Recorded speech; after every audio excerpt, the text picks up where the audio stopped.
On 3rd of October, the Washington Post received a column from Jamal Khashoggi's assistant, left behind before he flew off to Turkey to get married. It was a moving piece about the need for free expression in the Middle East. It also turned out to be an eerily apt epilogue. Because just a day before, Khashoggi, a Saudi Arabian journalist and vocal critic of the current Saudi Crown Prince, had gone into the Saudi consulate in Istanbul to obtain paperwork so he could marry his Turkish fiancée. But he never came out. The journalist entered the consulate at 1:14 p.m., after which he was not seen or heard from. His fiancée waited outside for 12 hours before calling the police. Jamal Khashoggi was officially declared as missing. Like many others who raised a voice against the corrupt, like many others who dared to dissent, Jamal Khashoggi disappeared. In unofficial parlance, he had been silenced. What followed over the next couple of weeks was a twisted tale of disappearance, a missing body, audio tapes with gruesome details, allegations, denials, wild speculations, mysterious body doubles, grim politics, and murder most foul. By 6th of October, news trickled out of the Turkish intelligence agencies that they believed Khashoggi had been murdered. The information did not come through official channels, but was leaked out from the agency. Sources claimed the journalist was murdered by a Saudi hit squad inside the consulate and that his body had been secretly disposed. As news outlets across the world picked up the new development, the finger-pointing began. While the Turkish government squarely blamed Saudi Arabia for abducting and then killing its critic, Saudi Arabia vehemently denied the allegations, calling them baseless, and promised its own independent investigation. But neither side revealed how they concluded so. Khashoggi had been a firm critic of the Saudi Crown Prince Mohammed bin Salman and had often written against Prince Mohammed's policies that he believed were not in Saudi Arabia's interest. The prince, once heralded as the new face of the Middle East, is increasingly being seen by the West as authoritarian and volatile. Many believe the prince has dangerously orchestrated attempts to dislodge traditional regional rivals. Khashoggi, while living in Saudi Arabia, was instructed to stop writing and tweeting against the new de facto ruler, Crown Prince Mohammed bin Salman. Even after his self-imposed exile to the United States, the journalist continued to express concerns about his safety. There was a murder here.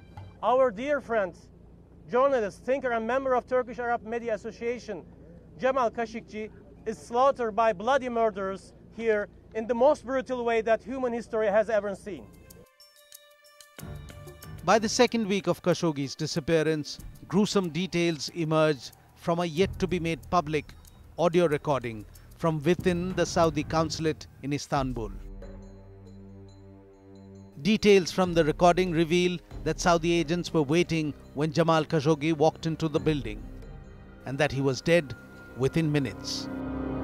Senior Turkish officials also believed that Khashoggi had been beheaded, dismembered, his fingers severed, and that within 2 hours the killers were gone.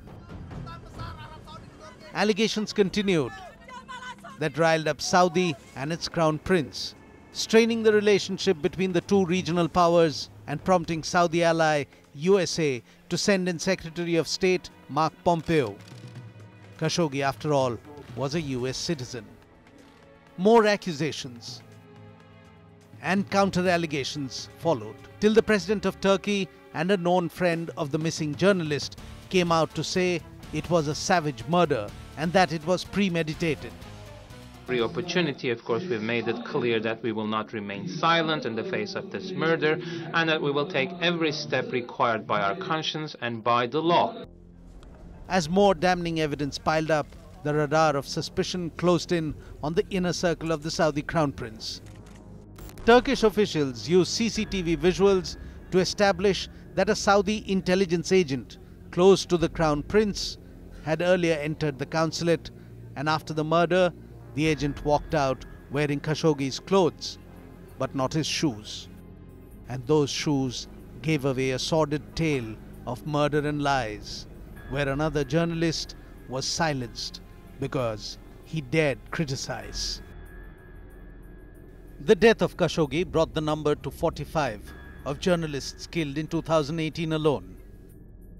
Saudi Arabia was already ranked very low in the 2018 World Press Freedom Index published earlier in the year. Turkey, which has leveled these charges in the Khashoggi murder case, lies just 12 spots above Saudi Arabia in the 2018 Freedom Index. In 2017, fresh after the failed coup of the previous year, Turkey under President Erdogan continued its crackdown on media by jailing the highest number of journalists anywhere in the world, 73. In 2018, India slipped down from its 2017 ranking on the Press Freedom Index, 2 spots down from 136 to 138.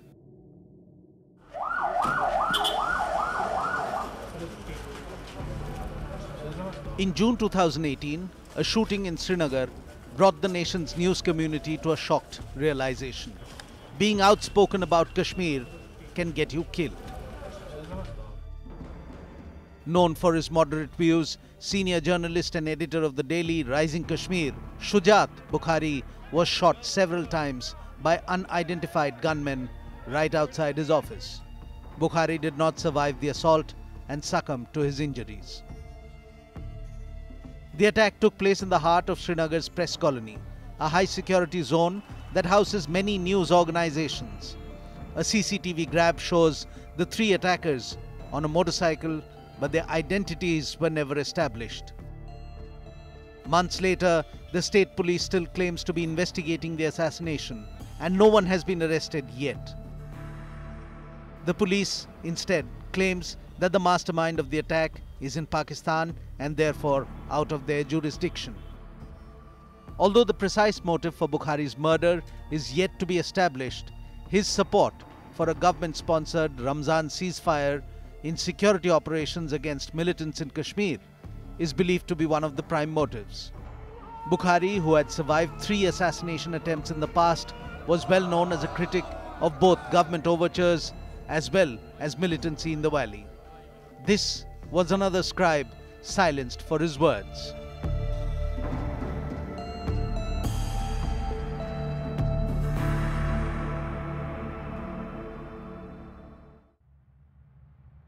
On February 25, 2018, the bodies of 27-year-old Kuciak and his girlfriend Martina were found. They had been shot to death in Kuciak's house, some 50 kilometers from Slovenia's capital of Bratislava. It was the first targeted killing of a reporter in the country's history. Kuciak, who usually reported on tax evasion and fraud in the country, at that time was investigating an alleged political corruption linked to Italian organized crime. The plot included people connected to the country's governing party, Smer. In the weeks following the double murder, public anger grew and anti-corruption street protests rocked the country. It eventually triggered an unprecedented political shakedown. About 3 weeks after the killings, the Slovak Prime Minister resigned, and soon after the Culture and Interior Ministers were also forced to quit their posts. In September 2018, the Slovak police charged 3 people with the murder of the journalist and his girlfriend. The murders pushed Slovakia down by 10 points in the World Press Freedom Index. The ranking came out 2 months after Kuciak's death. Malta saw an 18-point dive in its ranking because of a car bomb that went off in the tiny EU nation in June 2017. The bomb silenced one of the best-known, feared and respected journalists in Malta. Daphne Caruana Galizia. Galizia ran the popular blog Running Commentary. But it was her involvement in the 2016 Panama Papers investigation that brought her blog to international attention and earned her many enemies. An anti-corruption journalist, Daphne had exposed the underbelly of local politics, and many believe had indirectly caused early general elections in June 2017 in Malta. Her violent murder still remains unsolved, though 3 men were arrested in December 2017 accused of detonating the bomb that killed her. But her family and members of the European Parliament suspect that these 3 were mere foot soldiers and that the real perpetrators are still at large.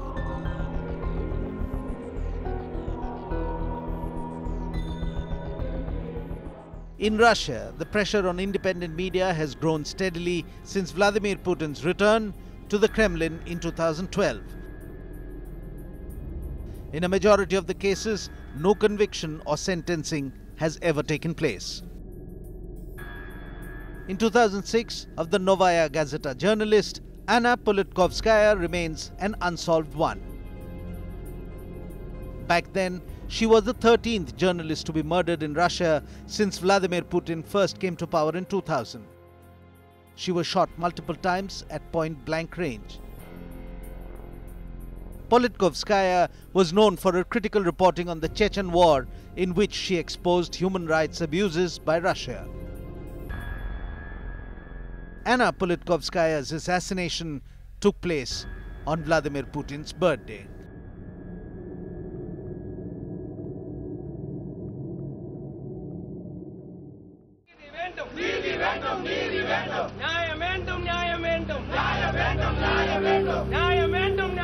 पत्रकारों पे हमला नहीं चलेगा, नहीं चलेगा, नहीं चलेगा। Media पे हमले बंद करो, बंद करो, बंद करो।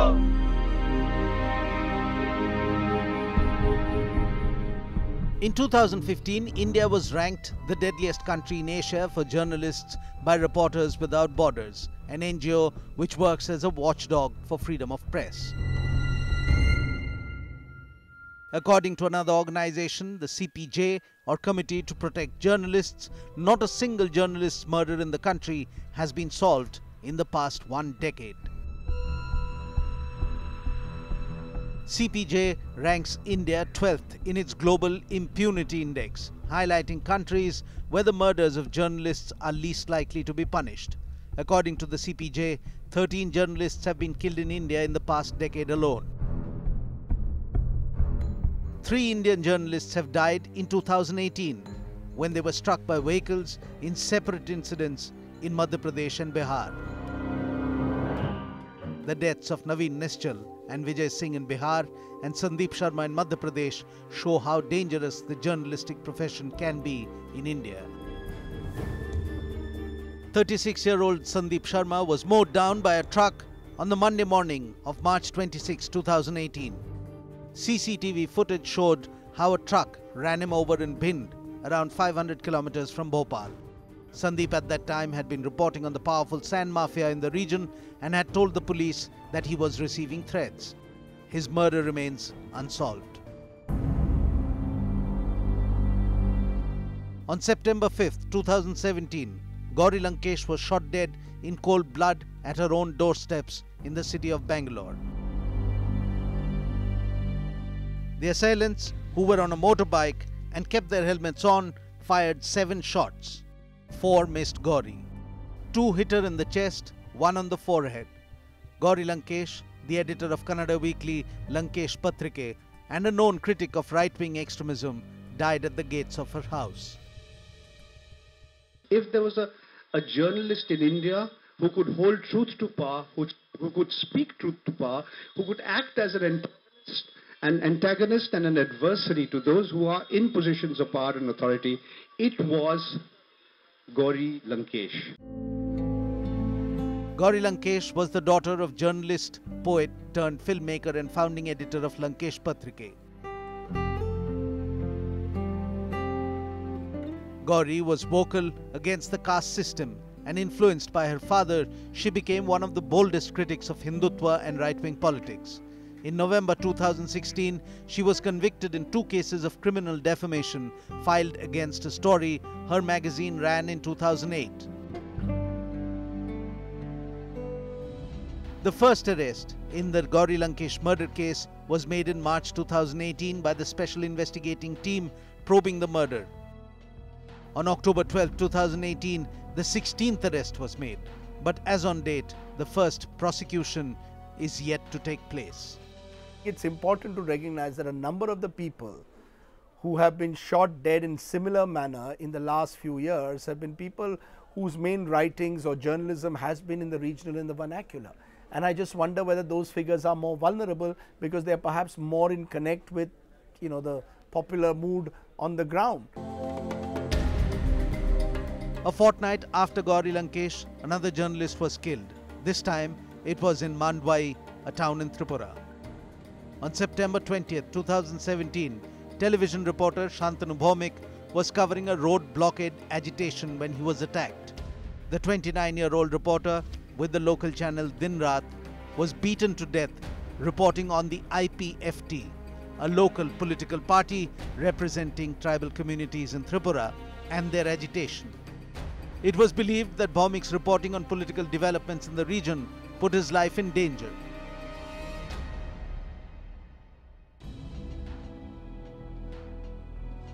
On the evening of 13th of May 2016, Rajdev Ranjan was shot dead in Siwan town in Bihar. He was shot at by hired shooters and died on the way to the hospital.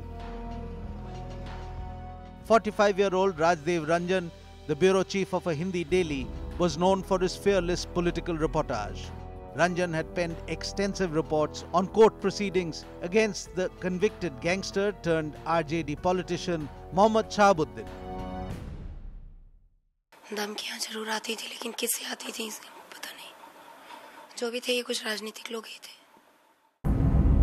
हमारे साथी अक्षय की मृत्यु पर पूरे India today group में गम का माहौल है हर कोई दुखी है तारीख 6 अक्टूबर 2012 In July 2015 in Madhya Pradesh, Akshay Singh, India Today Group's investigative reporter for Aaj Tak News channel, died under mysterious circumstances.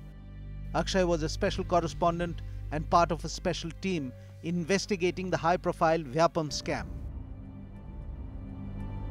38-year-old Akshay was on the field interviewing key witnesses of the Vyapam scam when he suddenly collapsed on the floor. Rushed to the hospital by his cameraman, he was declared brought dead on arrival. Doctors said Akshay possibly suffered a heart attack, but his family contested this claim, saying he had no serious health problems. There was a mounting pressure on the government to order a probe into the death of Akshay Singh. Even the United Nations called on authorities to investigate the mysterious death of the journalist.